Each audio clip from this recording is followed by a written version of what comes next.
অশরীরীর প্রিয় বন্ধুরা, রাত 10টা বাজে। আপনারা এখন শুনতে যাচ্ছেন অশরীরীর সেই বিশেষ মুহূর্ত যেখানে নিস্তব্ধতা ভেঙে বেরিয়ে আসে বাস্তবতার চেয়েও বেশি বাস্তব কিছু ঘটনা।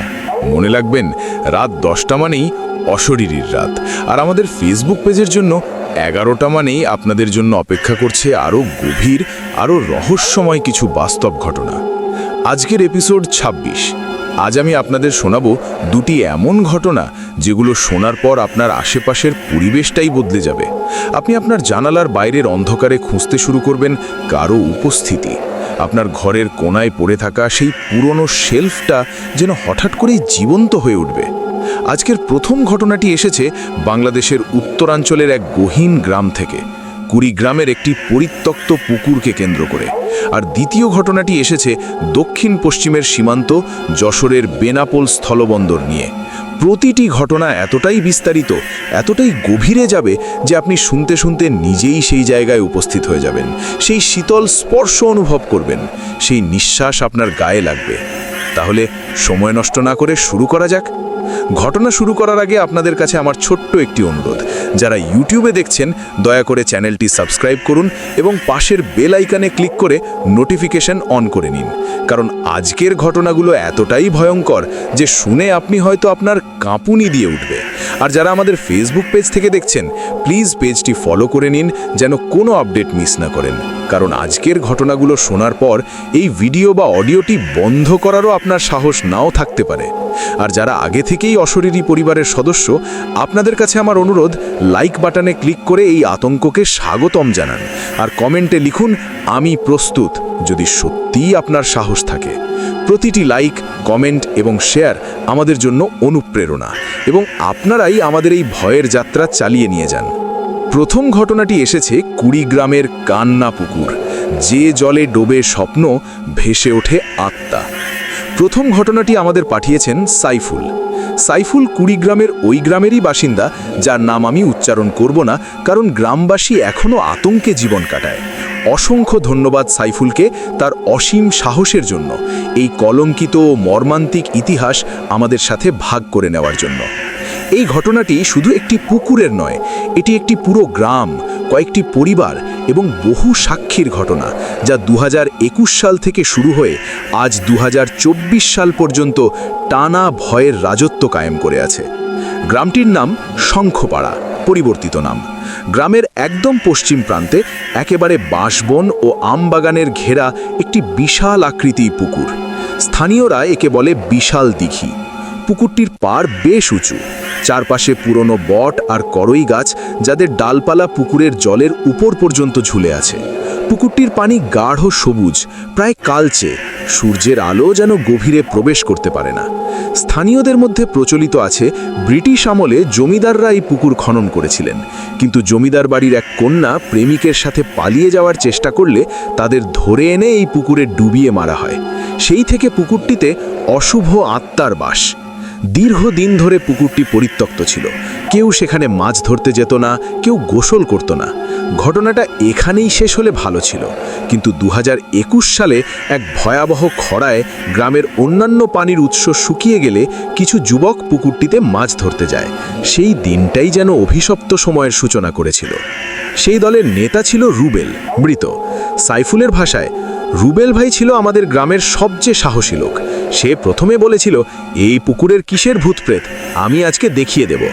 আমরা 5 জন ছিলাম, দুপুর 2টো, রোদে পুকুর পাড়ের বটগাছের নিচে আমরা জাল ফেললাম। প্রথম দফায় কিছুই উঠল না। রুবেল ভাই বিরক্ত হয়ে বলল, একটু ভেতরে যেতে হবে। সে নিজেই জলের ভেতর নেমে গেল কোমর পর্যন্ত। হঠাৎ তার পা যেন কিছুতে আটকে গেল। সে চিৎকার করে উঠল, আরে কি যেন আমার পা চেপে ধরছে।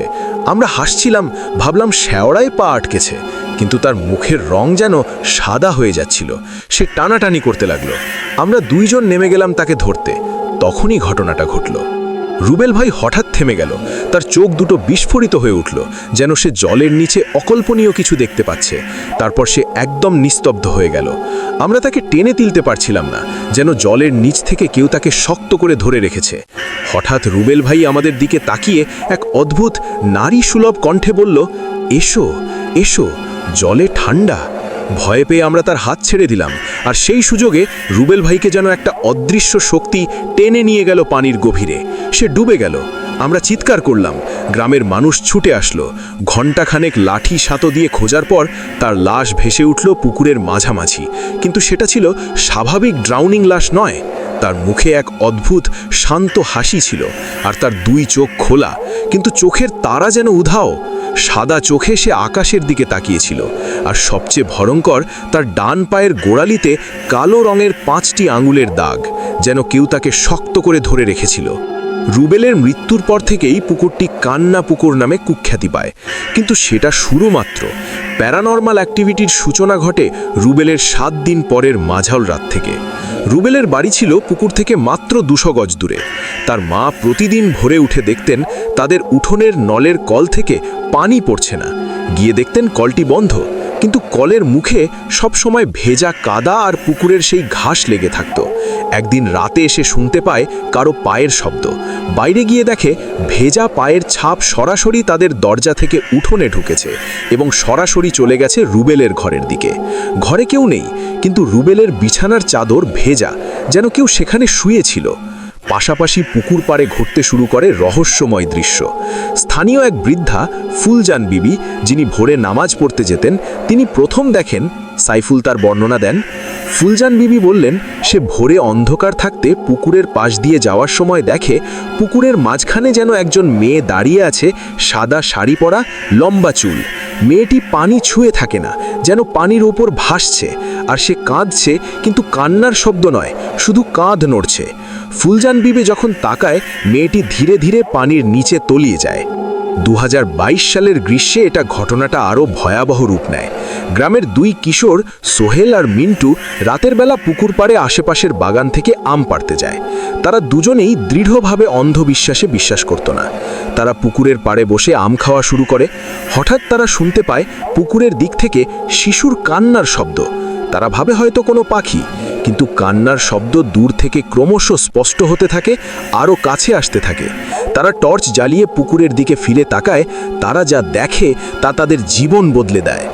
সোহেলের ভাষায় সাইফুল উদ্ধৃত করেন, আমরা দেখলাম পুকুরের জলের উপরিভাগে পানির ঠিক নিচ থেকে অসংখ্য মুখ উঠে আসছে।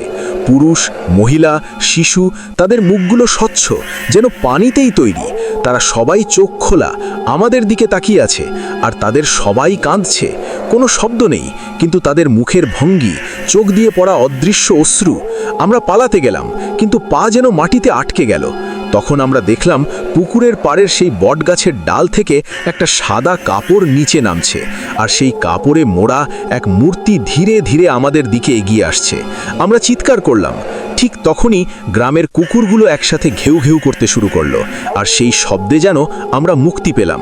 আমরা দৌড়ে বাড়ি চলে আসি। পরের দিন থেকেই মিন্টু জ্বরে পড়ে। সে প্রায় 1 মাস জ্ঞানহীন অবস্থায় থাকে, আর সব সময় বলে ওরা আমায় ডাকছে, পুকুরে নিয়ে যাবে। সোহেলের অবস্থাও ভালো নয়, সে এখনও কথা কম বলে, রাতে ঘুমাতে পারে না। 2023 সালে গ্রামের সবার ধারণা ছিল হয়তো সময়ের সাথে সাথে এই আতঙ্ক কমে যাবে, কিন্তু বরং তা বেড়েই চলল। পুকুরের পানি এখন আর শুধু সবুজ নয়, মাঝে মাঝে তা গাঢ় লালচে হয়ে যায়, বিশেষ করে পূর্ণিমার রাতে। স্থানীয় এক শিক্ষক সেখানে গিয়ে পানি সংগ্রহ করে পরীক্ষা করেছিলেন। তাতে রক্তের কোনো চিহ্ন পাওয়া যায়নি, কিন্তু পানিতে এক অদ্ভুত ধরনের অণুজীব ছিল, যা সাধারণত মাটির খুব গভীরে থাকে। পুকুরের আশেপাশের গাছগুলো ধীরে ধীরে মরতে শুরু করে, বিশেষ করে সেই বট গাছ যার নিচে রুবেল দাঁড়িয়েছিল। তার অর্ধেক ডালপালা শুকিয়ে গেছে, কিন্তু অদ্ভুতভাবে পুকুরের দিকে ঝুলে থাকা ডালগুলো এখনও সবুজ। 2024 সালের শুরুর দিকে সবচেয়ে হৃদয় বিদারক ও ভয়ঙ্কর ঘটনাটি ঘটে। গ্রামের এক দরিদ্র বিধবা মালতী বিবি তার একমাত্র ছেলে শহীদ, বয়স 8, নিয়ে পুকুরের উল্টো দিকের একটি ঝোপে কাঠ সংগ্রহ করতে যায়। শহীদ খেলা করতে করতে পুকুরের কাছে চলে যায়। মালতী বিবি কাঠ কুড়োতে ব্যস্ত ছিলেন। হঠাৎ তিনি শহীদের চিৎকার শুনতে পান। ছুটে গিয়ে দেখেন শহীদ পুকুরের পাড়ে দাঁড়িয়ে ভয় পেয়ে কাঁদছে। তার সামনে পানির ওপর একটি সুন্দর নৌকা ভাসছে। নৌকাটি রং বেরঙের, মাঝে মাঝে জলজল করছে। শহীদ বলল, মা, নৌকাটা দেখ, কত সুন্দর। মালতী বিবি চোখের পলকে বুঝতে পারলেন এটা কোনো ভুল নয়। তিনি ছেলেকে ডাকলেন, শহীদ, এদিকে আয়, সেটা নৌকা না। কিন্তু তখন অনেক দেরি।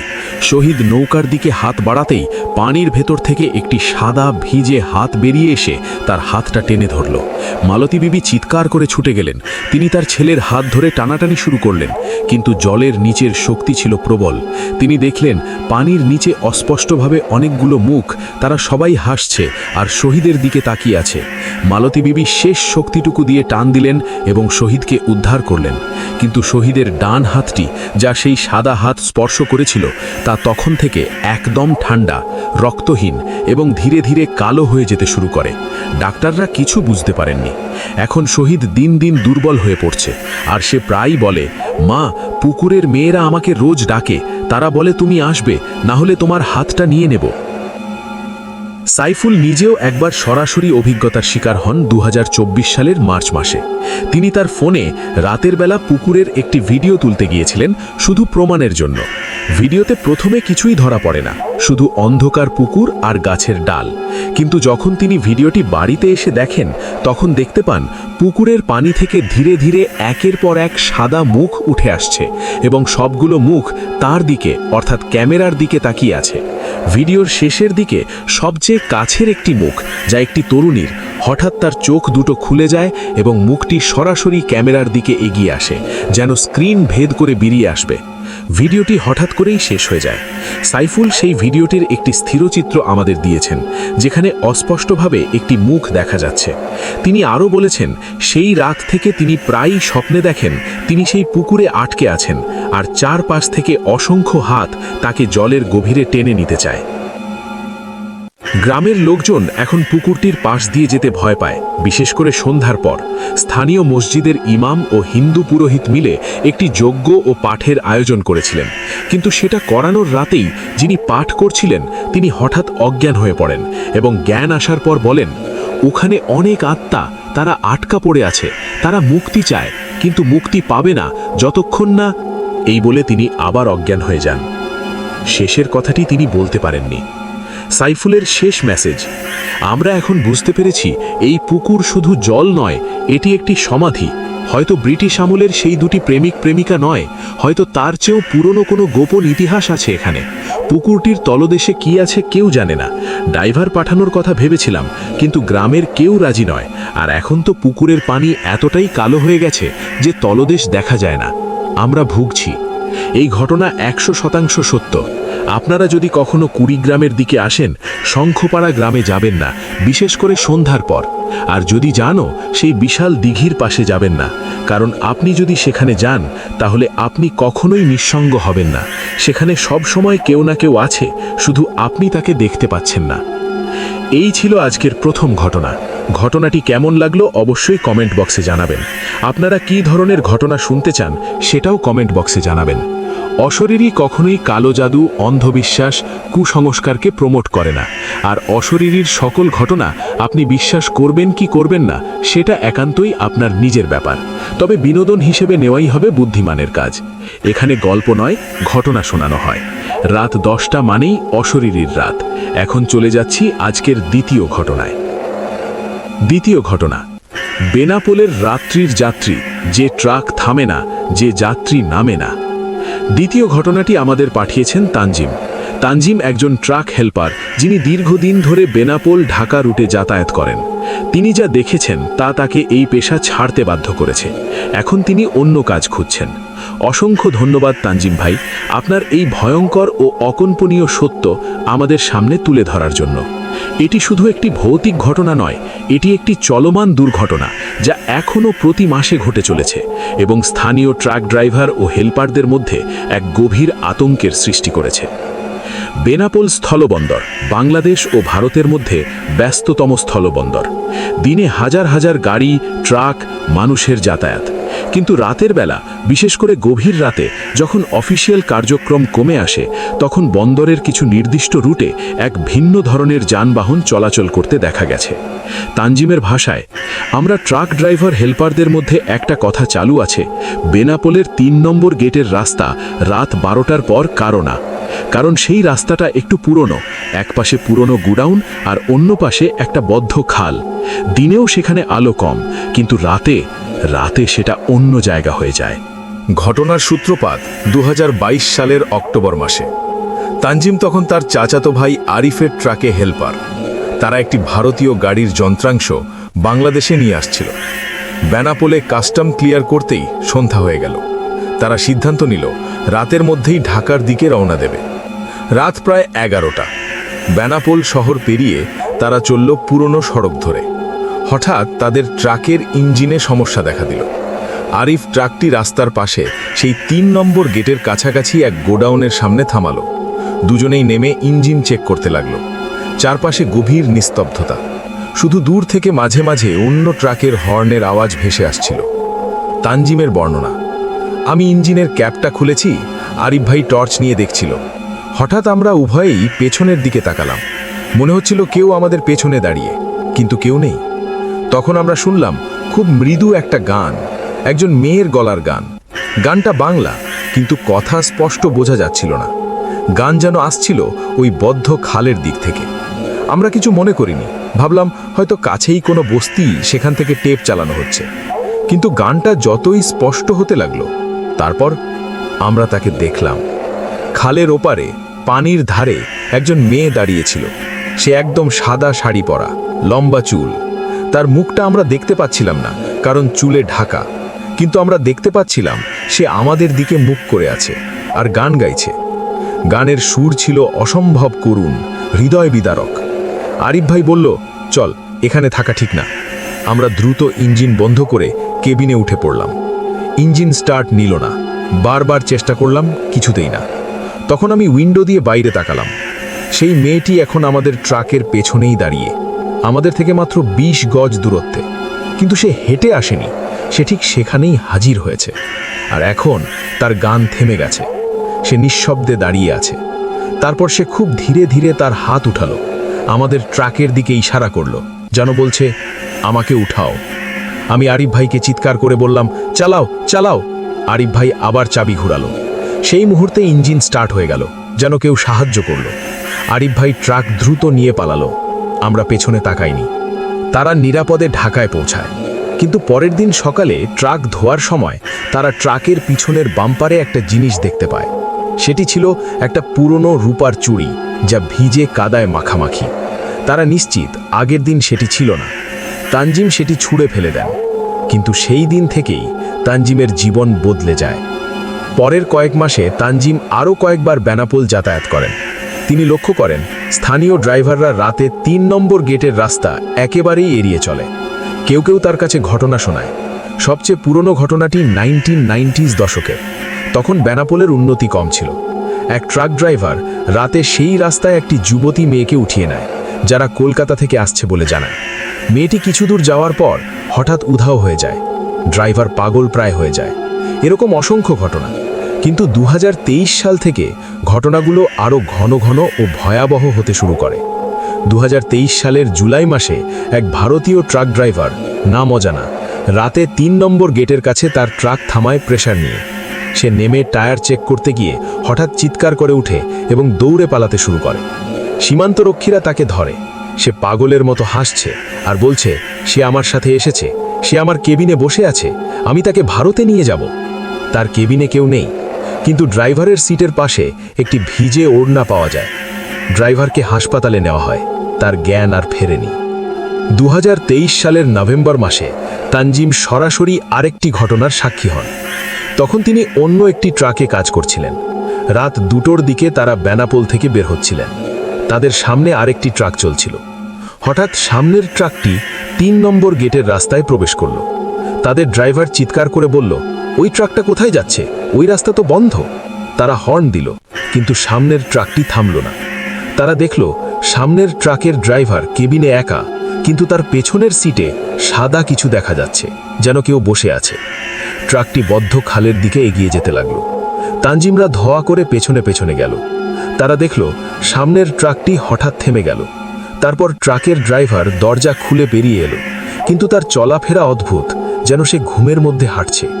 সে সোজা খালের দিকে হাঁটতে লাগলো। তানজিমরা চিৎকার করল, কিন্তু সে শুনল না। সে খালের পাড়ে পৌঁছেই হঠাৎ করেই নিশ্চল হয়ে দাঁড়ালো।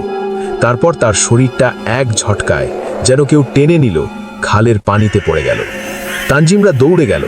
খালের পানিতে কোনো স্রোত নেই, জল স্থির, কিন্তু সেই ড্রাইভারের কোনো চিহ্ন নেই। সে যেন বাষ্প হয়ে উবে গেল। পরের দিন উদ্ধারকারী দল সার্চ করে, কিন্তু কিছুই পায়নি। ট্রাকটি পরীক্ষা করা হয়, তার ব্রেক ও স্টিয়ারিং ঠিক ছিল, কিন্তু ড্রাইভারের সিটে ভিজে কাদার ছাপ আর একটা গন্ধ, পচা পদ্ম ফুলের গন্ধ।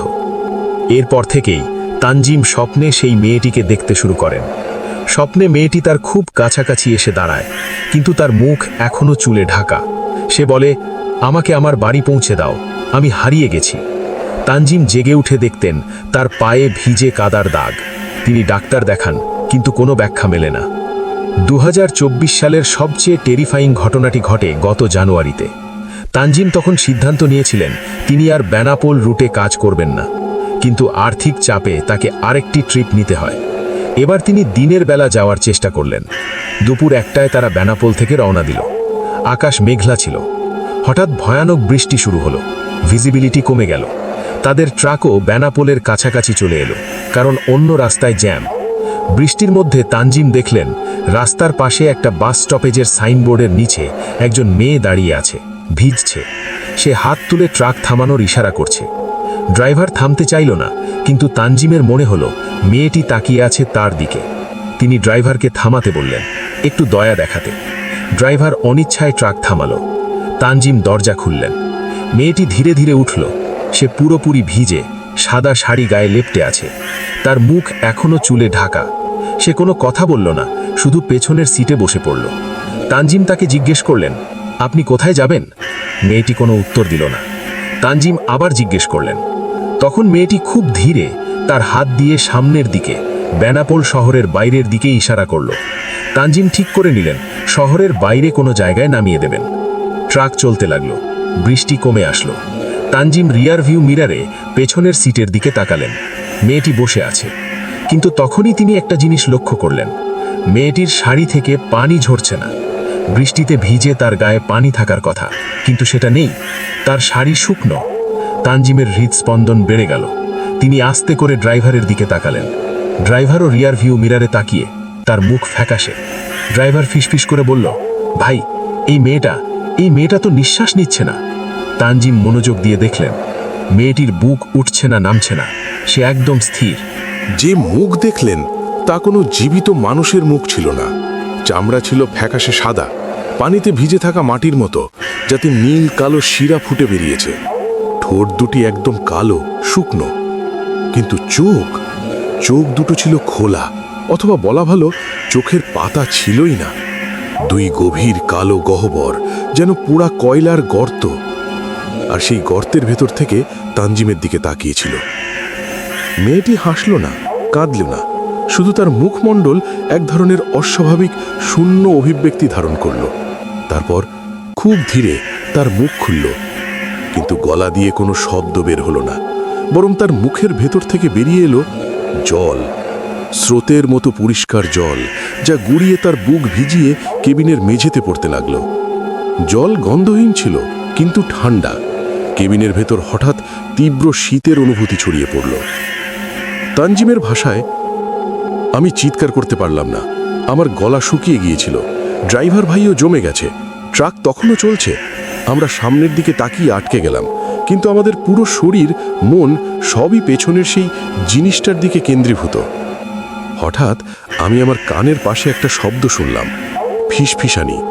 মেয়েটি কথা বলছে না, কিন্তু তার দিক থেকে একটা আওয়াজ সরাসরি আমার মস্তিষ্কে ঢুকছিল, যেন টেলিপ্যাথির মতো। সে বলছিল, আমি হারিয়ে গেছি, আমাকে ফেরত দাও। বারবার একই কথা। তারপর সবচেয়ে ভয়ঙ্কর ঘটনাটি ঘটল। আমার মাথা ঘুরতে লাগলো। আমি সামনের রাস্তা দেখতে পাচ্ছিলাম না। আমার চোখের সামনে ভেসে উঠল এক দৃশ্য। একটি পুরনো বাস, ভারী বৃষ্টি, একটি ভয়াবহ দুর্ঘটনা। বাসটি উল্টে একটা খালে পড়ছে, পানিতে ডুবে যাচ্ছে। আর ভেতরে থেকে মানুষজন দরজা জানালা ভেঙে বের হতে চেষ্টা করছে, কিন্তু কেউ পারছে না। একজন তরুণী, এই একই সাদা শাড়ি পরা, জানালা দিয়ে হাত বাড়িয়ে চিৎকার করছে, কিন্তু পানিতে তার চিৎকার শোনা যায় না। জল তার নাক মুখ ভরে যায়। তারপর অন্ধকার। ড্রাইভার, যার নাম রফিক, হঠাৎ করেই জোর করে ব্রেক চাপল। ট্রাক থেমে গেল। সে চিৎকার করে বলল, বের হও, এক্ষুনি বের হও। তারা দুজনেই দরজা খুলে লাফিয়ে পড়ল বৃষ্টি ভেজা রাস্তায়। ভয়ের কারণে তাদের পা কাঁপছিল। তারা পেছনে ফিরে তাকাতেই দেখল ট্রাকের কেবিনে মেয়েটি নেই, শুধু ড্রাইভারের সিটের পেছনের সিট ভিজে আছে এবং সেখানে একটি স্পষ্ট ভিজে বসে থাকার ছাপ। কিন্তু দরজা তো কেউ খোলেনি। তারা চারদিক দেখল, রাস্তা খালি, বৃষ্টি তখন প্রায় থেমে গেছে। হঠাৎ তাদের ট্রাকের হর্ন নিজে থেকেই বাজতে শুরু করলো, দীর্ঘ, অবিরাম, করুণ এক আওয়াজ, যেন কেউ সাহায্যের জন্য সংকেত দিচ্ছে। তারপর হেডলাইট নিজে থেকেই জ্বলে উঠল, নিভে গেল, জ্বলে উঠল, নিভে গেল। তারা সাহস করে ট্রাকের কাছে গেল। রফিক দরজা বন্ধ করে চাবি দিয়ে লক করল। হর্ন ও লাইট বন্ধ হয়ে গেল। তারা একটি জিপ দেখে হাততালি দিয়ে থামালো এবং কোনো রকম শহরে ফিরে এলো। সেই ট্রাকটি তারা পরের দিন দিনের বেলায় নিয়ে আসে। কেবিন শুকনো ছিল, কিন্তু এক অদ্ভুত গন্ধ ছিল, পচা পদ্ম ফুল ও ভেজা মাটির গন্ধ। এবং ড্যাশবোর্ডের উপর হঠাৎ করেই একটি জিনিস উপস্থিত হয়েছিল, একটি পুরনো কালো হয়ে যাওয়া ব্রোঞ্জের নেকলেস, যা একটি ছোট পাড়ি বা নৌকা আকৃতির। তানজিম সেই দিনের পর আর কখনো বেনাপোল যাননি। তিনি চাকরি ছেড়ে দিয়েছেন, কিন্তু তার কাহিনীটি এখানেই শেষ নয়। পরবর্তী তদন্ত ও চূড়ান্ত সত্য। তানজিমের ঘটনা শুনে আমরা অশরীরী টিম স্বতন্ত্রভাবে কিছু অনুসন্ধান করি। স্থানীয় প্রবীণ ট্রাক ড্রাইভার, বেনাপোলের কাছাকাছি গ্রামের বাসিন্দা এবং স্থানীয় একটি সংবাদপত্রের সাংবাদিকের সাথে কথা বলে আমরা যে তথ্য পাই তা আরও গাঢ় ও মর্মান্তিক। 1. ঐতিহাসিক দুর্ঘটনা। 1998 সালের জুলাই মাসে ভয়াবহ বন্যায় পশ্চিমবঙ্গের একটি গ্রাম থেকে বেনাপোল আসার পথে একটি বাস দুর্ঘটনার শিকার হয়। বাসটি 3 নম্বর গেটের কাছাকাছি সেই বদ্ধ খালে পড়ে। 42 জন যাত্রীর মধ্যে 19 জনের লাশ উদ্ধার করা হয়। বাকি 23 জনের কখনো হদিস মেলেনি। তাদের মধ্যে ছিল কয়েকজন তরুণী, যারা কলকাতায় পড়াশুনো করে বাড়ি ফিরছিল। স্থানীয়রা বিশ্বাস করে সেই নিখোঁজ যাত্রীদের আত্মারা এখনও সেই রাস্তায় ঘুরে বেড়ায়, তাদের দেহের সন্ধানে অথবা তাদের পরিবারের কাছে পৌঁছানোর আশায়। 2. আধুনিক প্রমাণ। 2023 সালের ডিসেম্বরে এক ট্রাক ড্রাইভার ড্যাশ ক্যামে একটি ভিডিও ধারণ করে। ভিডিওতে দেখা যায় রাত 3টের দিকে তার ট্রাকের সামনে রাস্তা খালি। হঠাৎ একটি সাদা ঝাপসা ছায়া রাস্তা পার হয় এবং ট্রাকের বাম্পারে ধাক্কা মারে বলে মনে হয়, কিন্তু কোনো শব্দ হয় না। পরবর্তীতে ফ্রেম বাই ফ্রেম দেখলে বোঝা যায় ছায়াটি আসলে একজন নারীর আকৃতি, যে ট্রাকের দিকে হাত বাড়িয়েছে। ড্রাইভারটি বলেছে সে কোনো শব্দ শুনতে পায়নি, কিন্তু ট্রাকটি হঠাৎ করেই ডান দিকে ঝুঁকে পড়েছিল, যেন কেউ টেনেছে। 3. স্থানীয় বিশ্বাস ও প্রতিকার। স্থানীয় কিছু ড্রাইভার এখনও সেই রাস্তা ব্যবহার করে, কিন্তু তারা একটি অনুমান অনুসরণ করে। তারা ট্রাকের মিররে কালো ফিতে বাঁধে, কেবিনে লেবু মরিচ ঝুলিয়ে রাখে এবং রাত 12টার পর কখনোই একা সেই রাস্তায় যায় না। কেউ কেউ দাবি করে যদি কেউ রাতে সেখানে কোনো নারী যাত্রী উঠিয়ে নেয়, তাহলে তাকে কোনো প্রশ্ন না করে শুধু বলতে হবে, আপনার গন্তব্যে পৌঁছে দিলাম, এখন আপনি যান, এবং ট্রাক থেকে নেমে পেছনে না তাকিয়ে চলে যেতে হবে। কিন্তু অধিকাংশই সেখানে থামার সাহস দেখায় না। তানজিমের শেষ কথামাত্রা, একজন সাক্ষীর অন্তিম সতর্কবাণী। আমি আর ট্রাকে কাজ করি না, কিন্তু আজও রাতে শুনতে পাই সেই ফিসফিসানি, আমি হারিয়ে গেছি। আমি জানি সে কে। আমি স্বপ্নে সেই বাস দুর্ঘটনার দৃশ্য দেখেছি। সে সম্ভবত সেই 23 জন নিখোঁজ যাত্রীর একজন। কিন্তু সমস্যা হলো এখন শুধু একজন নয়, বেনাপোলের সেই রাস্তায় এখন অনেকগুলো হারানো আত্মা। তারা সবাই একইভাবে মারা গেছে, একইভাবে হারিয়ে গেছে। তারা হয়তো তাদের দেহ কিংবা শান্তি খুঁজছে। আমার বিশ্বাস যতদিন না সেই খালটি পুরোপুরি খনন করা বা সেখানে একটি স্মৃতিস্তম্ভ তৈরি করে তাদের স্মৃতির প্রতি শ্রদ্ধা জানানো হয়, ততদিন এই ঘটনা চলতেই থাকবে। আমার জন্য প্রার্থনা করুন। আর যদি কখনো বেনাপোল যান, রাতের বেলা 3 নম্বর গেটের রাস্তা দিয়ে যাবেন না। যদি কখনো কেউ আপনাকে থামায়, দেখবেন সে ভিজে আছে কিনা, আর দেখবেন সে নিঃশ্বাস নিচ্ছে কিনা। প্রিয় বন্ধুরা, আজকের এপিসোড 26-এর 2টি ঘটনাই ছিল বাংলাদেশের 2 প্রান্ত থেকে উঠে আসা মর্মস্পর্শী ও হৃদয় হিম করা বাস্তবতা। কুড়িগ্রামের কান্নাপুকুর আমাদের শেখায়, জল শুধু জীবন দেয় না, কখনো কখনো তা হয়ে ওঠে অনন্ত বন্দিদশার আধার। আর বেনাপোলের রাত্রির যাত্রী আমাদের মনে করিয়ে দেয়, সীমান্ত শুধু দেশের হয় না, কখনো কখনো তা জীবিত ও মৃতের মধ্যকার সীমান্ত ব্লার করে দেয়। আপনারা কেউ যদি এমন কোনো অভিজ্ঞতার শিকার হয়ে থাকেন যা বিশ্বাস করতেও কষ্ট হয়, তা আমাদের সাথে শেয়ার করতে পারেন। আমাদের ইমেল বা সোশ্যাল মিডিয়া জানাবেন। আমাদের ইমেল অ্যাড্রেস হলো oshoririofficial@gmail.com। আগামীকাল রাত ঠিক 10টায় আবারও দেখা হবে নতুন কোনো অচেনা, অবিশ্বাস্য, আরও গাঢ় সত্যি ভৌতিক ঘটনা নিয়ে। সে পর্যন্ত ভালো থাকুন, সুস্থ থাকুন, সুন্দর থাকুন, নিরাপদে থাকুন। আর মনে রাখবেন, রাত 10টা মানেই অশরীরীর রাত। শুভরাত্রি।